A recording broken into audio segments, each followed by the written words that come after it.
नमस्कार। योग साधना में आप सबका स्वागत है। आज मैं विषय लेकर आया हूँ योग के साधक तत्व।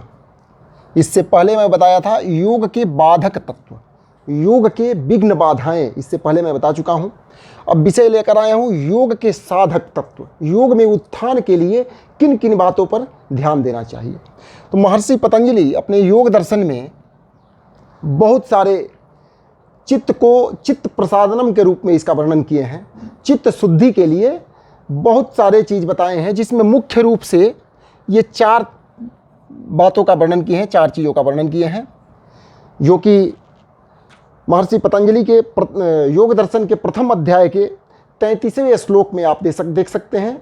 33वें के बाद 34, 35 इन सभी में चित्त शुद्धि के लिए ही बताया गया है, लेकिन मुख्य रूप से 33वें श्लोक में बताया गया है मैत्री करुणा मुदितापेक्षाणाम सुख दुख पुण्या पुण्य विषयाणाम भावना तच्चित्त प्रसादनम।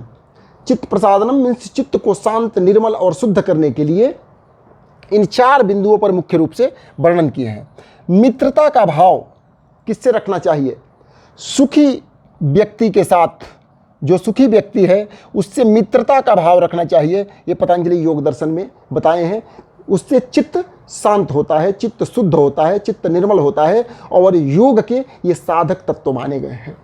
दूसरा बताए हैं दुखी व्यक्ति के साथ करुणा का भाव रखना चाहिए, दया का भाव। करुणा का मतलब क्या होता है? दया। जो दुखी व्यक्ति है उसके प्रति दया का भाव रखें, करुणा का भाव रखें। तीसरा बताए हैं कि पुण्यात्मा व्यक्ति के, जो पुण्यात्मा व्यक्ति हैं उनके साथ प्रसन्नता का भाव रखें। मुदिता मतलब क्या होता है? प्रसन्नता का भाव। तो जो पुण्यात्मा व्यक्ति हैं उनसे प्रसन्नता का भाव रखना चाहिए और जो पापी व्यक्ति हैं उसका उपेक्षा कर देना चाहिए, उसको अपने से दूर रखना चाहिए, उससे उदासीन रहना चाहिए। ये मुख्य रूप से 33वें श्लोक में बताए हैं मैत्री करुणा मुदितापेक्षाणाम सुख दुख पुण्या पुण्य विषयाणाम भावना तच्चित्त प्रसादनम। हठ योग इसके बाद भी बताए हैं कि प्रचर्दन विधारणाभ्याम व प्राणस्य, प्राणवायु को बाहर करके मीन्स सांस छोड़ करके यदि आप कुछ देर तक बाह्य प्राणायाम कर रहे हैं, बहिर्कुंभक कर रहे हैं, इससे भी चित्त शांत होता है और निर्मल होता है। ऐसे ऐसे करके आप पहले अध्याय के 33वें श्लोक के आगे बढ़ेंगे तो बहुत सारे चीज़ बताया गया है, लेकिन मुख्य रूप से यही 4 बिंदु पर डिस्कस किए हैं पतंजलि योग दर्शन। यदि आपसे पतंजलि योग दर्शन के योग के साधक तत्व पूछा जा रहा है तो इन्हीं 4 बिंदुओं को लगभग वर्णन करना है। यदि प्रश्न पूछे जाते हैं कि हठ प्रदीपिका के अनुसार योग के साधक तत्व क्या हैं, योग में उत्थान के लिए किन किन बिंदुओं पर ध्यान देने की आवश्यकता है, तो उस पर हठ प्रदीपिका में बताया है उत्साह साहसात धैर्यात, उत्साह साहसात धैर्यात तत्व ज्ञानश्च निश्चयात जन संग परित्याग खड़ योग प्रसिद्धति।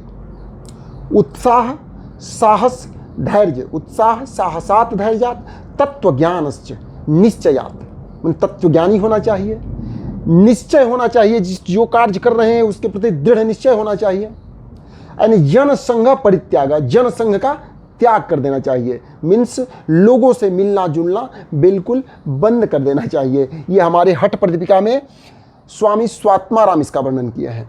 तो उसमें पहला क्या बताएं? उत्साह। आपको योग साधना में जो भी आप अभ्यास कर रहे हैं उसमें उत्साह होना चाहिए, उसको करने का साहस होना चाहिए। आपके अंदर ऐसा हमेशा डरे रहेंगे, कुछ लोगों के अंदर ये प्रवृत्ति होता है कि कोई भी आप अभ्यास कहेंगे करने के लिए तो उनके मन में एक भ्रांति रहेगा, वो डरे रहेंगे कहीं इससे तो हानि ना हो जाए। तो इस प्रकार से भय का वातावरण अपने अंदर न बनाएं और उत्साह रखें और साहस रखें। उसके बाद बोले कि धैर्य, जो भी आप अभ्यास कर रहे हैं उसमें धैर्य रखें। कुछ लोग आज अभ्यास करेंगे, उसके लाभ आज ही चाहेंगे, तो ये संभव नहीं होता है। धैर्य के साथ अभ्यास करना पड़ता है। उत्साह साहसात धैर्यात तत्वज्ञानी होना चाहिए। तत्वज्ञान क्या होता है? तत्व ज्ञान का मतलब होता है यथार्थ ज्ञान, सत्य का ज्ञान आपको होना चाहिए। यथार्थ का ज्ञान मीन्स अपने बारे में भी आपका ज्ञान, उसको यथार्थ ज्ञान ही कहते हैं। तो तत्व ज्ञानश्च निश्चयात्, और दृढ़ निश्चय होना चाहिए। जो भी कर रहे हैं उसके प्रति दृढ़ निश्चय होकर के करें। ऐसा नहीं कि आप अभी कर रहे हैं और उसके प्रति दृढ़ निश्चय न होने के चलते कल छोड़ दिए। दृढ़ निश्चय होकर के किसी कार्य को करें तो अवश्य आपको योग में सफलता मिलेगी। और अंतिम जो बताए हैं, वो अंतिम शब्द बताए हैं, अंतिम तत्व बताए हैं कि लोगों से मिलना जुलना बिल्कुल कम होना चाहिए, तभी आप योग में आगे बढ़ सकते हैं, योग में आपको सफलता प्राप्त हो सकता है। तो अंतिम शब्द है जनसंग परित्याग। जनसंग का, लोगों से मिलने जुलना बिल्कुल कम हो जाना चाहिए, तभी आप योग में सफलता हासिल कर सकते हैं। तो ये रहा योग के बाधक तत्व, जो कि पतंजलि योग दर्शन के प्रथम अध्याय के 33वें श्लोक में आपको मिलेगा। और ये हठ प्रदीपिका के पहले अध्याय के 96 नंबर श्लोक में ये मिलेगा, जो कि महर्षि स्वात्माराम बताए हैं। सॉरी 96 नहीं, ये 16 नंबर श्लोक है। 16वें श्लोक में इसका वर्णन किए हैं।